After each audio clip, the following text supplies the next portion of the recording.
As the youngest and coolest member of the ABC, it's up to me to keep track of all the latest trends and viral sensations. That's why I love Mr. Beast, the YouTube star with nearly 300 million subscribers, including, most definitely, me. And we all love his fun videos, like that time he recreated Squid Game in real life, and I assume killed all these people. For his latest stunt, Mr. Beast arrived down under. I just launched Feastables in Australia, as you can tell by the Sydney Opera House. And to celebrate, we're going to be giving random people that buy Feastables this Lamborghini and 9 other cars. Just go to your local Woolworths or any of these retailers in Australia and buy a Feastables bar. Good luck, Australia. Go buy some Feastables. I'll see you in a couple days. Oh, I hope I win the car so I can sit in it and play Keno. Liana, what's the go with this stunt? Jimmy Donaldson, Mr. Beast, has been active on YouTube for 13 years. So since he was 13 years old, he's 26 now. And for the first 4 years, he studied the algorithm on what would go viral. So, like, core to his brand is working out how to hack this system. And once he did it, he started these fantastical level stunts. And really, he's got such a huge audience at 53 billion views on his main channel. That's how he got to the forecourt of the Opera House. Because honestly, stunt aside, that's what really floored me, that he was able to get to the front of the Opera House and film it and use it for that.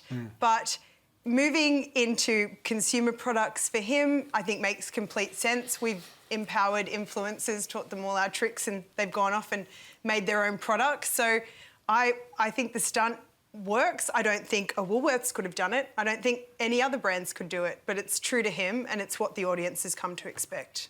Yeah, he's just shown the sort of 4 horsemen of online, clever, smart influencer marketing. Take on the establishment is the first thing. So he positions himself against the largest chocolate brand arguably in the world, definitely in America, Hershey's. He reframes them as boomer chocolate, and he's something else. Clever, because it automatically, weirdly makes him number 2, and he's got an audience of which they will never reach with all those millions.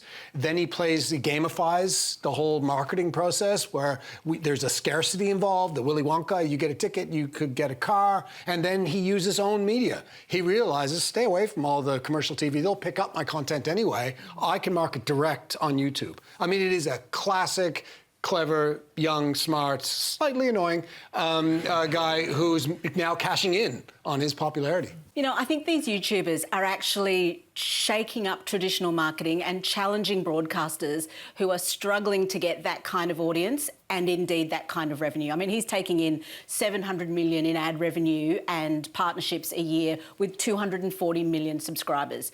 So what he does, though, which is shaking it up, is he starts with building an audience and with content, and then he turns them into consumers and sells them whatever they want. He doesn't care about brand extensions. It could be chocolate, it could be burgers, it's merch. Whereas traditional marketers start with a product or a service, then they build a brand, then they search for an audience, and then they try and get the audience to buy it. He's flipped the whole model. And if you look at, you know, Australia's top 100 YouTubers, each of them in their own right have more of a following than a Great Night on the Block. And the top 20 have a greater audience than a whole season of The Block. So I reckon good on these YouTubers. We should all sit up and take notice because they are minting everyday Australians doing creativity around the country, and I think it's terrific to see. And the weird thing is that my nickname for Scotty Cam is Mr. Beast. And yet, what he's doing is incredibly old-fashioned and ancient.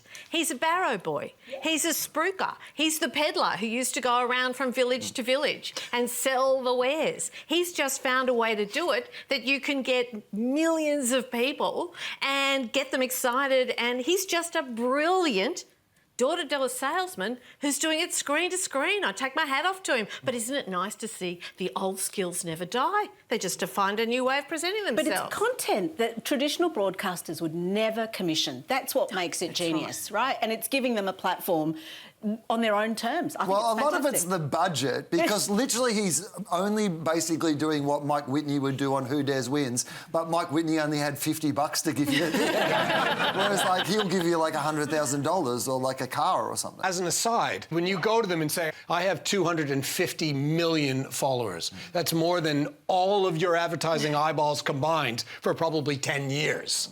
I've got. That's bigger than most countries. Like, that's phenomenal. I think his subscriber base would make him the 4th biggest country in the There you world, go. is basically. And, like, we've said so many numbers for how many his subscribers are tonight on this panel, but it literally goes up 5 million every day. So none of these numbers will be relevant anyway when he is our one true overlord. And I worship you, Mr. Beast. And I've been here with you the whole time, mate. I've always got your back, haven't made fun of you. I think you're great. And Todd said you're annoying? That's Todd. Todd Sampson.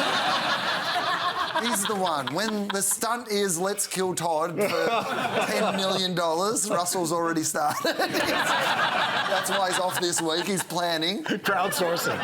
His fandom is unlike any other. So when he first ranged in Walmart, he tweeted his fans and said, hey, someone sent me a photo and I noticed that the chocolate displays don't look good. Would you mind tidying them?